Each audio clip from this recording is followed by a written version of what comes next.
Hey, buddy. 3, 2, 1, action. Hi, everyone. Why am I saying hi? Because the battery died and it's the next day. Good morning. So, we took the time, got some food, got some coffee. So, we're going to start the video again. Okay, Evil Clown 3 in 3, 2, 1. Yeah, so, anyway, that was the first time I did 2 chicks at the same time. Best opening line to establish what a horrible person this bully is. Is that Melvin? The Melvin Zoom. I just love the walk that he does. Ah, yes, the hoverboard. And this part I like too, where you have a random dumbbell and your skull cap. Yeah. Oh, yeah. So it says Boob Man, and the skull cap, that was the one that Adam got me. Looks like you're pretty good. It's like skin tight because it's actually for a baby. Adam couldn't get a bigger one. Like when a baby's nursing, he's the boob man, and got that for Phil. There actually is more to that story. I ordered him a hat that said Booty Hunter, and it had a crosshair with a chick's butt on it, and it wouldn't arrive in time. I kept checking my Amazon, like, when's it gonna get here? So I found on Prime that Boob Man hat as a backup. But I think it's funny that it's a skull cap. It's just like, yeah.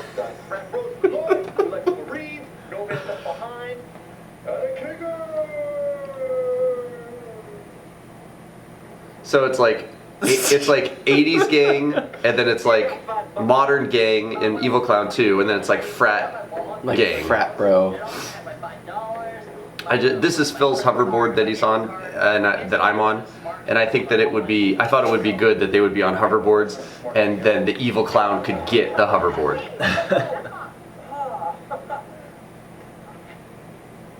And then Becca comes back, kind of like going back to Evil Clown 1 with the same framework, where she is an entity that appears but can appear in disguises and things like this. Poor Melvin. And I'm not acting here, that's how I really ride my hoverboard. I love how you come up with like the douchiest of these characters to play. I try to just do an amalgam of everybody I've ever met who was a douchebag.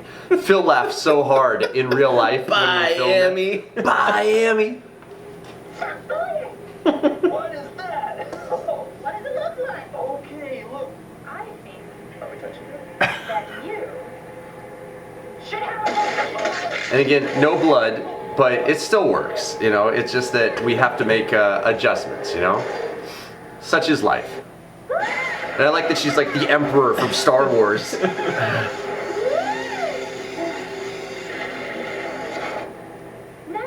I love how Beck plays the evil clown. She didn't even have to like get into character. We only do it once a year and she just slips right in.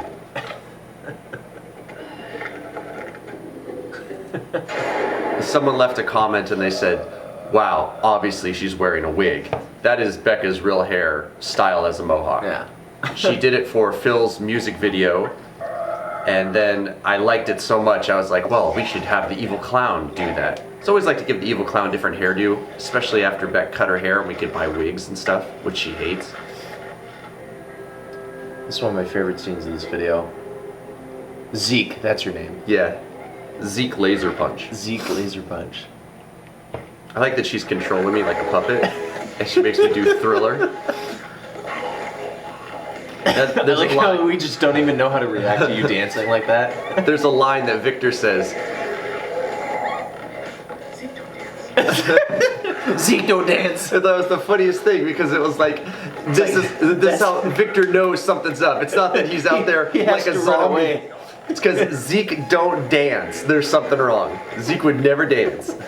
Thriller? Zeke don't dance. Is that the Thriller? All fun.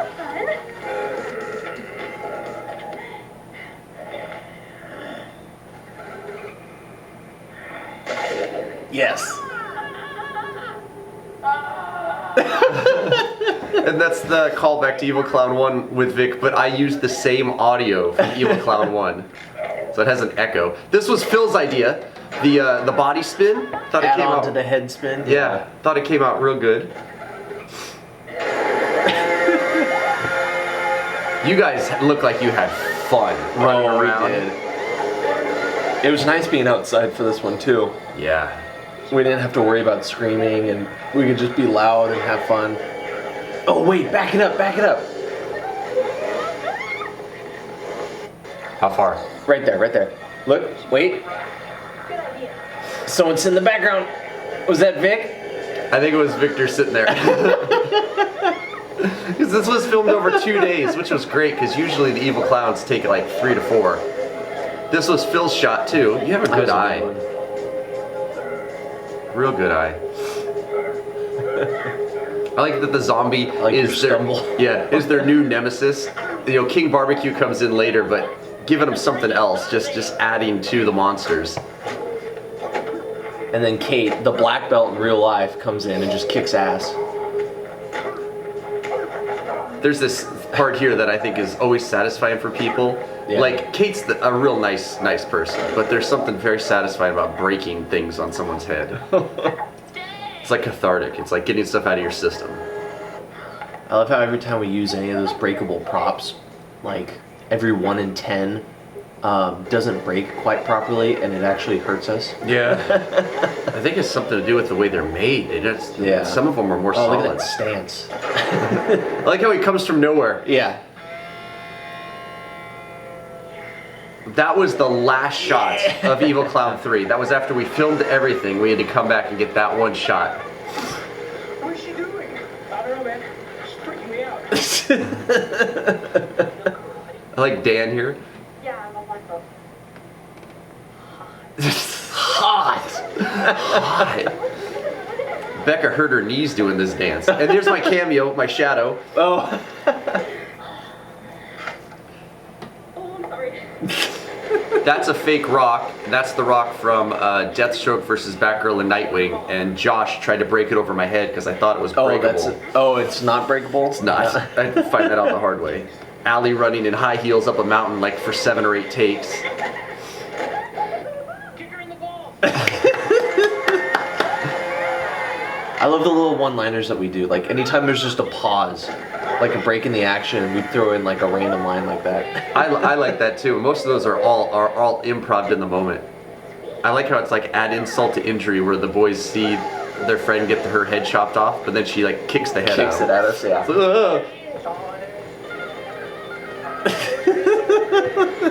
So I got the idea for him to play the guitar from Phil's video where we had the clown playing the guitar, but then I thought And of also, Mad Max Fury Road where the dude's just rocking out while they're like in battle. I said, we need that. Because like, why not, you know? That's an evil clown thing if I've ever seen one.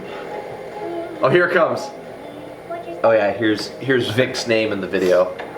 Hey! Let's use the codes. Catch him with skin. I can dance on it. I can see a little bit. Feel the third rock. Come on, come on, come on. Go on. Come on, come on. Okay, so tell him, where'd that come from? Like, that's a mouthful, man. So that whole line there is supposed to be Victor's character name. And this actually goes back to me in middle school in my science class.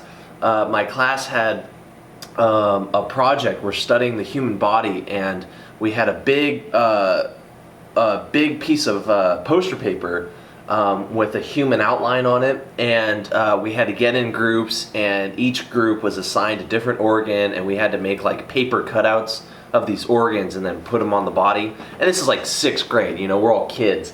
And the class got to name the person, and it got to hang there all year.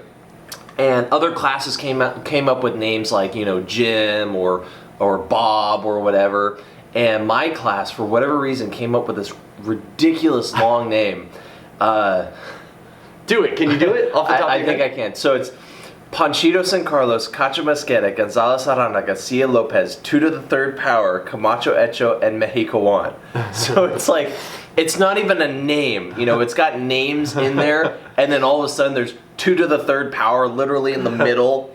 And then Echo in Mexico is thrown near the end, so it's just like this That's random... made in Mexico? Yeah, made in Mexico. So it's just like this random ass name that that my class back in like 6th grade came up with. And I remember for like a month in that class, instead of listening to the teacher like I should have been, I would just look at this poster and I would try to memorize it because I just thought it was like the funniest, coolest name. So I did. I spent a month memorizing it, and this you is like, still know it. I know, this is like 10 years later and I still remember it. And while we were filming this, I think I came up with the idea to call Victor that. It was like, or did you? well, I don't remember, but either way, it was like based off of just the fact that it would be really funny if in the middle of this totally harrowing experience, he's got to call him, but instead of saying like, "Hey Vic," he calls the longest name and uses the full name he can. And I love Phil's performance. He's like trying to get it all out, all intense. All right, I'm gonna play it. Run, Panchito. And he's got the dumbbell. He's like, he needs a weapon. I can't. It's like I like to think he's just like, oh man, we can't leave our dumbbell. How are we gonna work out? Like how they bring one dumbbell. Yeah. That was an accident. Shit. That was not planned.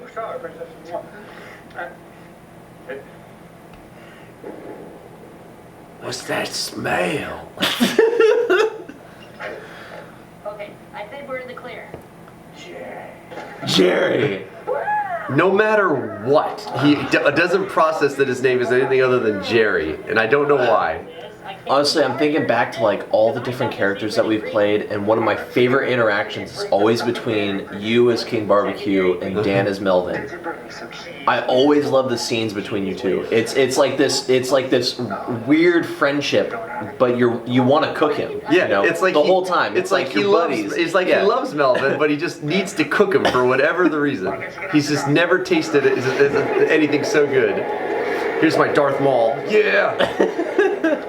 Now, like this scene here, I love these pots, and I thought it would be cool and kind of cute if they were hiding in it. So all the voiceover or all the dialogue you hear is voiced over, and what I'm actually saying is like up, down, so that we can have our timing right. So there is no actual King Barbecue saying Jerry. He's saying down, and then I know they'll duck, and I'll turn and look a beat after.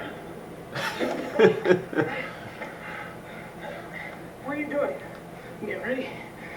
What do you mean getting ready? You got soul for the fight, man.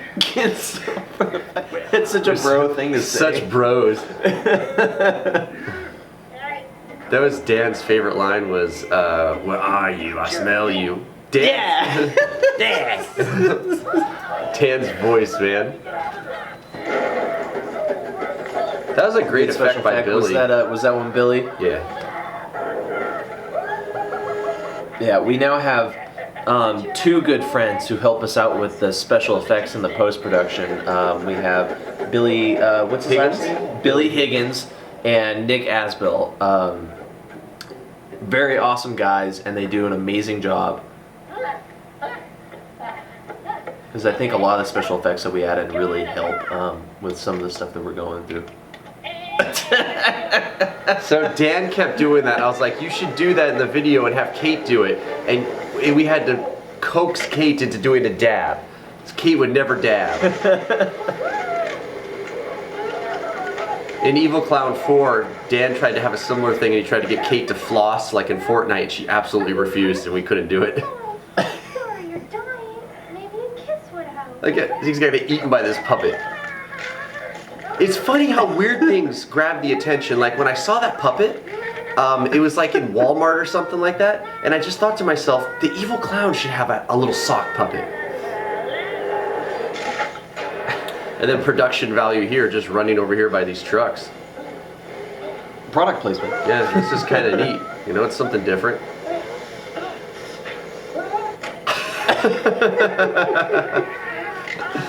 No, I just love that punch. That was paying homage to Ace Ventura with that one. And there was also kind of a follow-up to in Evil Clown 1 when we did the eyeball shot with Allie, because that was also a reverse shot, right? The punch. That punch was a reverse shot, because you can't punch into someone's mouth and have that catch it and knock her teeth right out. This, I thought, was just awesome. This was at the end of filming everything. Yeah, when this we're should have finally heading been back. the introduction of the Evil Clown, but then we'd have to have a whole different opening and people driving somewhere, and it would have been too complicated.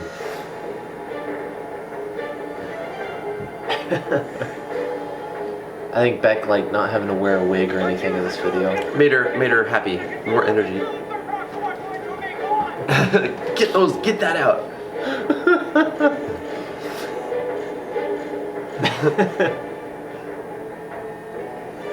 Zeke laser punch.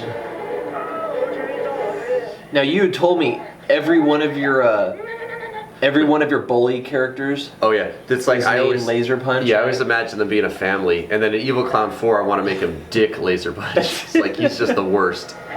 This right here is his influence. Phil went, the train's coming, chase the train! And I went for it, and I immediately regretted it because I thought we were going to get in big trouble. No, usually when we're filming, we improv a lot of stuff. We come up with ideas on the spot, and Adam is usually the one to come up with, bad videos Shut up, or bad Phil. ideas on the spot that piss Beck off, But people have to frustrates talk her, me down. and It's then like, I have to talk him down. the and be like, idea's there, Adam, maybe we but- shouldn't do it. Yeah, it doesn't mean we have maybe to do we're it. overstepping some boundaries. And then in this video here, it was just like impulse where I kind of like became Adam for a second. And as the trains run by, I'm just like, Adam, chase the train, it'd be so funny. And I'm recording it, and then it was afterwards that even I was like, yeah, that probably wasn't such a good idea. And mainly because, I don't know if you all remember, but about 2 years ago, there was like this big clown epidemic, right? Where all these crazy clowns, all these people were everywhere, right? It was all over YouTube, you saw it. So we were actually fortunate enough that during that, we were cautious. And we're like, okay, so we can't go outside or anything to film Evil Clown 2 at the time. So that's where we met our friend Drew, who owns a haunted house, and we were able to go in there, and that was a blessing in disguise. But then for part 3, we went back outside, wanted a new location. And then a year had passed, and the clown thing had kind of died down, but then we're out there chasing that train, and I'm just thinking to myself, oh my gosh, they're gonna call the cops, because they're gonna think right away it's one of those killer clowns scare things. Fortunately, it was all okay. Panchito San Carlos, Cacho Mosqueda, Gonzalez Arana, Garcia Lopez, two to the third power, Camacho Echo, and Mexico Juan. Hey! Panchito San Carlos, Cacho Mosqueda, Gonzalez Arana, Garcia Lopez, you're the third power, Camacho Echo, and Mexico Juan! Come on this way! So it's like, it's not even a name.